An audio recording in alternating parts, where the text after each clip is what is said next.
Hi! Seasonal fruits అన్నిట్లో నేరేడు పళ్ళది ఒక ప్రత్యేకమైన స్థానం. వీటిలో ఎన్నో రకాల ఆరోగ్య పోషకాలుంటాయి. ఈ నేరేడు పళ్ళని ఇంగ్లీష్‌లో బ్లాక్ ప్లమ్ ఆర్ జామున్ అని కూడా అంటారు. వీటికి ఇంకో ప్రత్యేకమైన పేరు కూడా ఉంది. ఫ్రూట్ ఆఫ్ గాడ్స్ అని. ఈ నేరేడు పళ్ళల్లో వైటమిన్ సి అండ్ ఐరన్ 2 కలిపి ఉంటాయి. ఇలా 2 కలిపి ఉండడం వల్ల ఐరన్ ఏదైతే ఉందో అది బాడీ అబ్జర్వ్ చేసుకోవడానికి ఈ వైటమిన్ సి అన్నది ఉపయోగపడుతుంది. సో, వైటమిన్ సి కూడా ఇందులోనే ఉండడం వల్ల ఐరన్ మొత్తం మన బాడీ అబ్జర్వ్ చేసుకుంటుంది. దీనివల్ల రక్తహీనత ఉన్నవాళ్ళు లేదా ఎనమిక్‌గా ఉన్నవాళ్ళు ఈ నేరేడు పళ్ళని తీసుకుంటే ఎంతో మంచిది. ఈ నేరేడు పళ్ళ వల్ల రక్తంలో ఆక్సిజన్ సరఫరా కూడా మెరుగుపడుతుంది. దీనివల్ల రక్తపోటు ఉన్న వాళ్ళకి ఈ పండు బాగా ఉపయోగపడుతుంది. బాడీలో సోడియం లెవెల్స్ ఎక్కువగా అవ్వటం వల్ల రక్తనాళాలన్నవి గట్టిపడతా ఉంటాయి.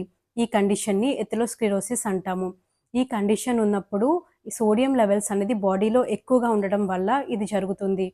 ఈ సోడియం లెవెల్స్‌ని నియంత్రించడానికి అండ్ దీనికి ఆపోజిట్‌గా పనిచేయడానికి పొటాషియం అన్నది బాడీకి అవసరమవుతుంది. ఈ పొటాషియం మనకి నేరేడు పళ్ళల్లో అవైలబుల్‌గా ఉంటుంది. సుమారుగా మీరు గనక ఒక 100 గ్రామ్స్ ఆఫ్ నేరేడు పళ్ళు తీసుకుంటే 55 మిల్లీగ్రామ్స్ ఆఫ్ పొటాషియం అంటే రోజుకి కావాల్సిన పొటాషియం అన్నది దీని ద్వారా బాడీకి అందుతుంది. నేరేడు పళ్ళల్లో గ్లైసెమిక్ ఇండెక్స్ కూడా చాలా తక్కువగా ఉంటుంది. అంటే దీంట్లో గ్లూకోజ్ లెవెల్స్ అన్నవి చాలా తక్కువగా ఉంటాయి. కాబట్టి డయాబెటిక్ పేషెంట్స్ కంపల్సరీగా వీటిని డైట్‌లో ఇంక్లూడ్ చేసుకోవచ్చు. వీటిని తీసుకోవడం వల్ల డయాబెటిక్ పేషెంట్స్‌లో ఇన్సులిన్ ఉత్పత్తి కూడా ఎక్కువగా జరుగుతుంది. యూజువల్‌గా బాడీలో ఐలెట్స్ ఆఫ్ లాంగర్హాన్స్ అనే సెల్స్ నుంచి ఇన్సులిన్ అన్నది ఉత్పత్తి అవుతుంది. ఈ ఇన్సులిన్ వల్ల మనకి బ్లడ్ గ్లూకోజ్ అన్నది మెటబలైజ్ అవుతుంది. సో, దాని ద్వారా బ్లడ్‌లో ఉన్న గ్లూకోజ్ లెవెల్స్ అన్నవి కంట్రోల్ అవుతాయి. ఎప్పుడైతే ఈ ఇన్సులిన్ లెవెల్స్ బాడీలో తగ్గుతాయో, అప్పుడు బ్లడ్ గ్లూకోజ్ లెవెల్స్ అన్నది పెరుగుతుంది. సో, అప్పుడు పేషెంట్ డయాబెటిక్ అనమాట. ఈ నేరేడు పళ్ళు తీసుకోవడం వల్ల ఆ ఇన్సులిన్ ప్రొడక్షన్ అనేది ఎక్కువ జరుగుతుంది. సో, బ్లడ్ గ్లూకోజ్ లెవెల్స్ అన్నది కంట్రోల్‌లో ఉంచడానికి ఈ నేరేడు పళ్ళు ఉపయోగపడతాయి. ఇన్ని ప్రయోజనాలున్నాయి కాబట్టి డయాబెటిస్ ఉన్నవాళ్ళు ఖచ్చితంగా ఈ ఫ్రూట్‌ని వాళ్ళ డైట్‌లో ఇంక్లూడ్ చేసుకోండి. ఈ నేరేడు పళ్ళకి యాస్ట్రింజెంట్ ప్రాపర్టీస్ కూడా ఉంటాయి. అంటే ఏంటంటే మీకు తరచుగా నోట్లో అల్సర్స్ కానీ, లేదా గమ్ ప్రాబ్లమ్స్ కానీ, చిగుళ్ళ వ్యాధులు కానీ ఇలాంటి ప్రాబ్లమ్స్ ఉన్నప్పుడు ఈ పండు తీసుకుంటే గనక ఆ పుళ్ళు ఏదైతే మనకి పద్దాక వస్తా ఉంటాయో వాటిని త్వరగా హీల్ చేయడానికి ఇది ఉపయోగపడుతుంది. అది మాత్రమే కాదు, ఇందులో యాంటీ బ్యాక్టీరియల్ ప్రాపర్టీస్ కూడా ఉంటాయి. ఇది బాడీ యొక్క ఇమ్యూనిటీ డెవలప్ చేసుకోవడానికి ఉపయోగపడుతుంది.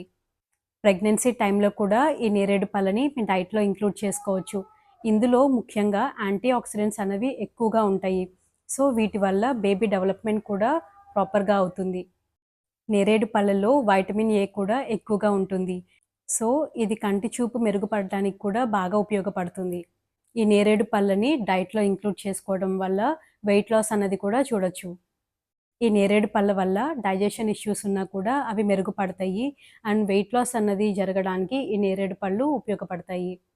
ఆస్తమా పేషెంట్స్‌లో, అల్సర్స్ ఉన్న పేషెంట్స్‌లో ఈ నేరేడు పళ్ళని ఎక్కువ తీసుకోమని చెప్తారు. బాడీలో కఫం ఎక్కువగా ఉన్నప్పుడు ఈ నేరేడు పళ్ళు తీసుకుంటే ఆ కఫాన్ని తగ్గిస్తుంది. అండ్ లంగ్స్ మొత్తం క్లియర్ అవ్వడానికి కూడా ఇది సహాయపడుతుంది. కేవలం ఫ్రూట్ మాత్రమే కాదు, లోపలున్న సీడ్ కూడా ఆరోగ్యానికి చాలా ఉపయోగం. ఈ సీడ్స్‌ని ఎండబెట్టి చూర్ణంలాగా చేస్తారు. ఈ చూర్ణాన్ని వాటర్‌లో కలిపి అలా తాగినట్లయితే, ముఖ్యంగా డయాబెటిక్ పేషెంట్స్ దీన్ని తీసుకున్నట్లయితే వాళ్ళ గ్లూకోజ్ లెవెల్స్ అన్నవి కంట్రోల్‌లోకొస్తాయి. వీటిలో ఫైటోకెమికల్స్ జాంబులిన్ అనే కాంపోనెంట్ ఉంటుంది. దీనికి యాంటీ డయాబెటిక్ ప్రాపర్టీస్ ఉంటాయి. ఈ నేరేడు పళ్ళని మీ డైట్‌లో ఇంక్లూడ్ చేసుకోవడం వల్ల మీకేమైనా ఎసిడిటీ ఇష్యూస్ ఉన్నా, లేదా డైజెస్టివ్ ఇష్యూస్ ఉన్నా కూడా తగ్గిస్తుంది. ఈ నేరేడు పళ్ళని రోజుకి ఎంత తీసుకోవాలి? ఈ నేరేడు పళ్ళని డైలీ ఒక 100 గ్రామ్స్ వరకు తీసుకోవచ్చు. మరి ఎక్కువగా తీసుకున్నా కూడా ఎసిడిటీ ప్రాబ్లమ్స్ రావడానికి ఛాన్స్ ఉంటుంది. ఇది తిన్న వెంటనే నోరంతా వగరుగా అయిపోతుంది. సో, అందరూ వెంటనే వాటర్ తాగేస్తా ఉంటారు. ఇలా వెంటనే వాటర్ తాగడం వల్ల న్యూట్రియంట్స్ ఏదైతే ఉంటాయో అవి డైల్యూట్ అయిపోతాయి. అండ్ బాడీ అబ్జర్వ్ కూడా తక్కువ చేసుకుంటుంది. సో, ఇలా ఏమన్నా ఫ్రూట్స్ తిన్న వెంటనే ఇమ్మీడియేట్‌గా వాటర్ తాగొద్దు. ఒక హాఫ్ అన్ అవర్ ఆగి వాటర్ తాగండి. ఇన్ని హెల్త్ బెనిఫిట్స్ ఉన్నాయి కాబట్టే దీన్ని ఫ్రూట్ ఆఫ్ గాడ్స్ అన్నారనుకుంటా. ఈ వీడియో చూసాక నా ఫ్రెండ్ అను వెళ్ళి నేరేడు పళ్ళన్నీ కొనుక్కొని తెచ్చేసుకొని రోజు అదే పనిగా తింటా ఉంటుందేమో. అలా తిన్నా కూడా ప్రాబ్లమే అండి. ఏదైనా సమపాలలో తీసుకోవాల్సుంటుంది. ఇలా అధికంగా తీసుకుంటే ఎసిడిటీ ప్రాబ్లమ్స్ ఖచ్చితంగా వస్తాయి. ఇన్ని రకాల ఆరోగ్య పోషకాలు ఉన్న నేరేడు పళ్ళని ఖచ్చితంగా మీ డైట్‌లో ఇంక్లూడ్ చేసుకోండి. ఈ వీడియో గనుక మీకు ఇన్ఫర్మేటివ్‌గా అనిపిస్తే, మీకు నచ్చినట్లయితే లైక్ చేయండి, షేర్ చేయండి, సబ్స్క్రైబ్ చేయండి. This is doctor Rohitha. Thank you.